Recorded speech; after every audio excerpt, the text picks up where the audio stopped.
Leero mu kazeeko gwe Mama Patricia jangu olaba akazeeko.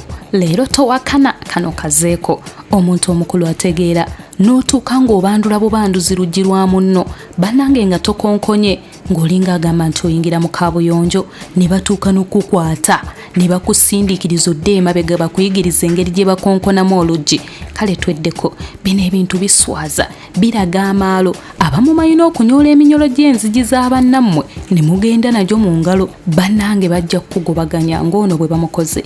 Oli n'akusindiikiriza oddeyo ewammwe ne weekaza n'oyomba n'olaga nga bw'otagenda kudda kyokka ekyewuunyisa nga bw'omugamba nti ewuwo sigenda kudda nga n'okugenda togenda olw'okubanga ensonyi nnyingi. Kyandibadde kirungi bw'oba otuuse ku mulyango gw'omuntu ne bw'obanga omumanyi nnyo nkwegayidde sooka okonkone okusinga lw'onaaswala oba okuswazibwa kuba ajja vaayo akukambuwalire kikuggweeko ekyakwenjezza. Mubeere bampisa. Nantume Prosi ndi Wakurro.